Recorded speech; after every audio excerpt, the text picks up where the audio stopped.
and welcome back to the Deep Dive. Today, we're really getting into something I think a lot of us can relate to, learning a new language. Specifically, we're looking at English, and we're finding ways to learn effectively, setting up a daily routine you can actually stick with. We all know that feeling, right? Wanting to be fluent, but then hitting those walls where progress just feels slow. It's frustrating. It really is. And our source for this deep dive today, it's this really practical guide called Mastering English, Your Daily Routine. It offers a pretty interesting take on daily learning. So our mission really is to dig into it, pull out the stuff that actually works, the actionable bits. We want to see how its simple, consistent method can genuinely lead to big improvement. Kind of a shortcut to understanding this specific way of learning. Okay, let's unpack that. The source starts by talking about a really common problem for learners, that feeling like you're trying hard but just not getting better fast enough. It asks those questions we've probably all asked ourselves: why can't I sound like a native speaker? Or how come I get some words but miss the whole sentence, meaning, and the big one, why do I learn something and then just forget it the next day? So the source asks, if that sounds like you, what's really going on? What's the root issue? Yeah, and this is where it gets interesting. The source says, look, it's probably not that you're bad at learning. That's not it. Often it's more about the method you're using. Maybe it's just not consistent or natural enough. And that, I think, really shifts the perspective. It takes the blame off you, the learner. That feels empowering, actually. Yeah, exactly. It suggests that, with a better approach, something more natural, anyone can really get somewhere. And here's the promise it makes. Learning English can actually be simple. It can be fun, something you actually look forward to doing each day. The secret, it claims, isn't some magic app or a really difficult textbook. It's something it calls a daily English routine. A daily English routine. Okay, that sounds doable. It takes the pressure off, like you said, and focuses on the how. So if it's not about natural talent, what is this routine? How does the source suggest making it simple and, even fun? Right. This leads us straight to the core idea in the source, the 3-3-3 method. It's described as easy, flexible, and something that fits into your daily life, even if you're incredibly busy. 3-3-3. Okay, I'm intrigued. How does it break down? What are the threes? Okay, so the first 3 is for 3 minutes of listening. As simple as that. Could be, a bit of a podcast like this one, or maybe a short YouTube video, even just an English song you like. Just 3 minutes? Okay, what's the next 3? The next 3 is for 3 minutes of repeating. So you listen to that same bit of audio again, but this time you actually repeat what you hear out loud. You try to copy the sounds, the rhythm. Okay, so you're actively mimicking. Exactly. And the source points out this isn't just like parroting. It says it actually builds your pronunciation skills, your fluency, and importantly, your confidence in actually speaking the language. Makes sense. Getting your mouth used to the sounds. Okay, so listening, repeating. What's the final 3? The last one is 3 minutes of writing. And the instruction here is pretty specific. Write down 3 new words or maybe phrases you picked up from the listening and repeating. 3 new words. Got it. But then, and this is key, you write your own sentence using each of those new words. So you're not just listing them, you're actively using them right away. Precisely. That's how you start to really lock it in. Make it part of your usable vocabulary, not just something you recognize. So let's add that up. 3 minutes listening, 3 repeating, 3 writing. That's just 9 minutes a day? 9 minutes total, yeah. And this also makes a really good point here. Think about how much time maybe we spend scrolling social media or watching random stuff online without even thinking about it. Yeah.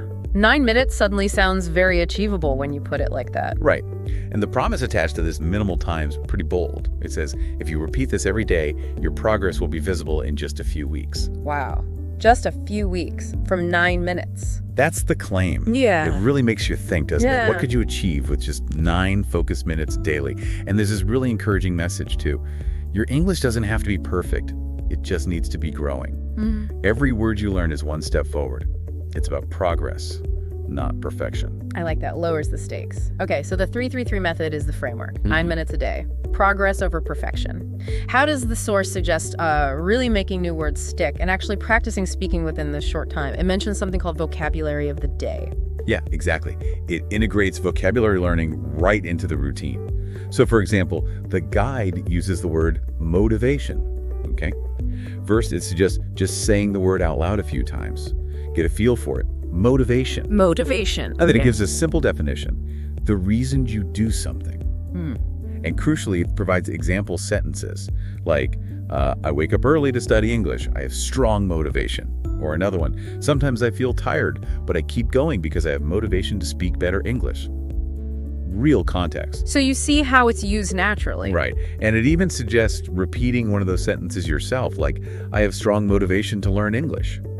That immediate application, saying it, using it, that helps make the word yours. It really solidifies the learning, makes it stick much better than just reading a definition. That makes sense. Active use. Okay, and what about actual speaking practice? Does it fit that into? It does. There's this neat little section called mini speaking practice.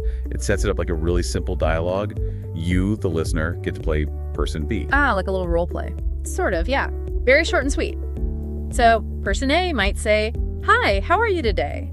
And then there's a pause for you to respond, maybe guided by the source initially, like, "I'm great, thank you. How are you?" Okay, so it prompts you. Exactly. Then it continues the conversation. Person A, "I'm good. Are you busy today?" Short pause.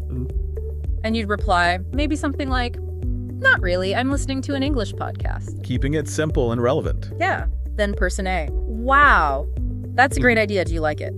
Short pause, and your response, "Yes, I listen to it every day." Just a quick back and forth. Exactly.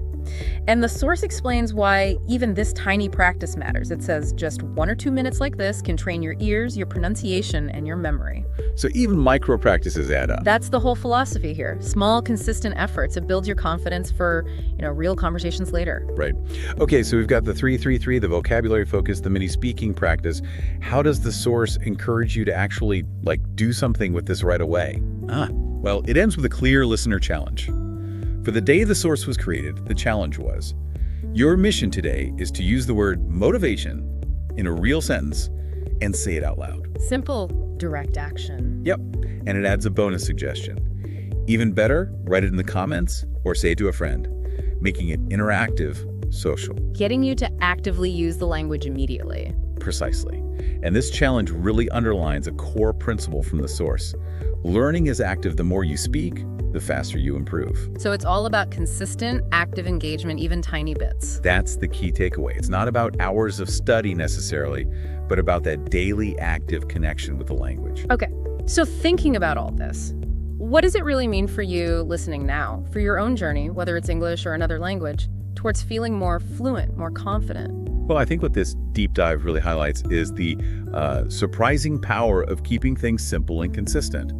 This 3-3-3 method, it's a concrete example of how you can tackle those common frustrations, feeling stuck, forgetting things by building a small, sustainable habit. Yeah, it's about the routine, the habit, not just heroic study sessions now and then. Yeah. It makes progress feel achievable. Exactly. It's about building momentum through consistency. So a final thought then, maybe something for you to chew on. Yeah, how about this? Think about this principle we've unpacked. Consistent, small, active daily effort. Now, how could you apply that beyond language learning? Is there another skill you want to learn? An area of knowledge you want to get better at? What small, consistent daily routine, maybe just a few minutes, could you build in that area of your life? You might be surprised, just like with language, how much growth you can see from that kind of small, dedicated daily effort. Just something to think about.